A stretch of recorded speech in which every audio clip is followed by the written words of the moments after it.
Penyebab kematian prajurit TNI Pradalaki Cepril Saputra Namo, 23, semakin terang benderang.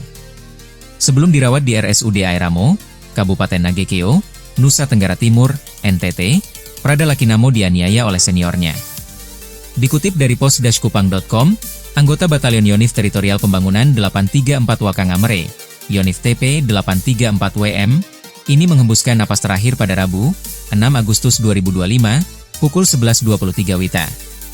Bahwa memang benar telah terjadi pemukulan terhadap Pradalaki Cepril Saputra Namo yang dilakukan oleh beberapa orang seniornya, demikian isi laporan intelijen yang ditujukan kepada Asintel Kasdam 9 Udayana, diperoleh pos-kupang.com, Jumat, 8 Agustus 2025. Laporan dimaksud merujuk pada hasil pemeriksaan staf 1 Intel Yonif 834 WM terhadap personil yang terlibat dalam pemukulan Pradalaki Namo. Total pelaku sebanyak 20 orang. Masih menurut laporan yang ditujukan kepada Asintel Kasdam 9 Udayana, pemukulan terjadi akibat dari adanya penyimpangan seks, LGBT, yang dilakukan oleh Pradalaki Cepril Saputra Namo dan Prada Richard Junimton Bulan. Staf 1 Intel Yonif 834 WM menyampaikan bahwa pada Minggu, 27 Juli 2025, pukul 21.45 WITA, dilaksanakan pemeriksaan oleh staf 1 Intel terhadap personil yang mengalami penyimpangan seksual, LGBT, atas nama Pradalaki Cepril Saputra Namo. Pada Senin, 28 Juli 2025, sekira pukul 6.20 WITA, Pradalaki Namo pernah kabur saat izin ke kamar mandi untuk buang air besar. Hal itu diketahui oleh anggota staf Intel Serda lalu Parisi Ramdhani mengecek kamar mandi. Ternyata Pradalaki Namo tidak ada. Serda lalu Parisi Ramdhani melaporkan kejadian tersebut ke Sertu Thomas Desambris Awi. Selanjutnya pada pukul 9.25 WITA, Serda lalu Parisi Ramdhani melaporkan kejadian perihal kaburnya Pradalaki Namo kepada Danki A, Letu Infantri Ahmad Faisal.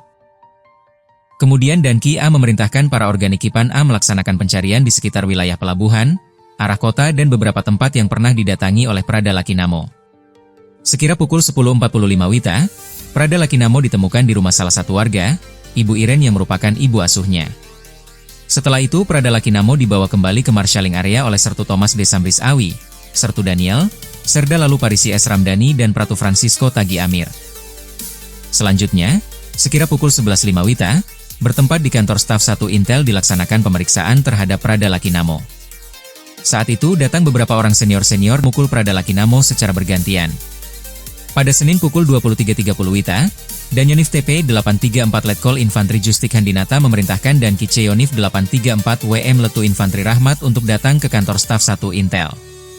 Setibanya di kantor staf 1 Intel, Danyon 834 WM memerintahkan Letu Infantri Rahmat untuk organik kembali dan tidak ada yang melakukan tindakan pemukulan serta memberikan penekanan agar tidak ada kekerasan dalam mendidik junior. Berikutnya, pada Rabu, 30 Juli 2025, sekira pukul 01.30 WITA bertempat di rumah jaga kesatrian tempat Pradalaki Namo dan Prada Richard Junimton Bulan di sel telah datang 4 orang personel, yaitu Pratu Petris Nong Brian Semi, Pratu Ahmad Adha, Pratu Emmanuel Dara Ojo dan Pratu Aprianto Rederaja kemudian melakukan pemukulan terhadap Pradalaki Namo dan Prada Richard Junimton Bulan menggunakan tangan kosong. Pada Sabtu, 2 Agustus 2025, sekira pukul 9.10 WITA, Prada Richard Junimton Bulan demam dan Pradalaki Namo mengalami muntah-muntah kemudian keduanya dibawa ke Puskesmas Kota Danga untuk melaksanakan pemeriksaan. Setelah melaksanakan pemeriksaan Prada Richard Junimton Bulan diizinkan untuk kembali, sedangkan untuk Pradalaki Namo dirujuk ke RSUD Airamo dikarenakan hemoglobin rendah. Pada Minggu, 3 Agustus 2025, kondisi Pradalaki Cepril Saputra Namo sudah mulai membaik setelah dilakukan penanganan oleh Dr. RS. Kemudian pada Senin, 4 Agustus 2025, sekira pukul 19.21.30 WITA, ibu asuh dari Pradalaki Namo, Ibu Iren datang menjenguk untuk memberikan semangat serta menyuapi makan. Saat itu kondisi Pradalaki Namo membaik dikarenakan bisa tertawa dan bercengkrama. Sekira pukul 23.30 WITA kondisi Pradalaki Cepril Saputra Namo menurun sehingga dipindahkan ke ruang ICU RSUD Airamo. Pada Selasa, 5 Agustus 2025, sekira pukul 4.47 WITA dilakukan pemasangan ventilator terhadap Pradalaki Namo untuk menunjang pernapasan.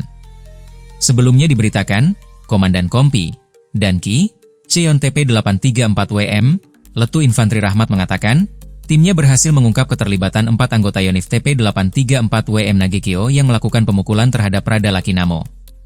Setelah melakukan olah tempat kejadian perkara, tim menemukan 4 orang terduga pelaku pemukulan terhadap almarhum Pradalaki.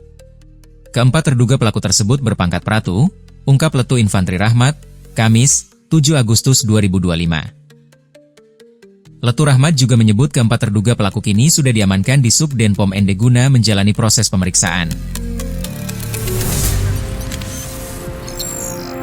Tribun X, menghadirkan lokal menjadi Indonesia.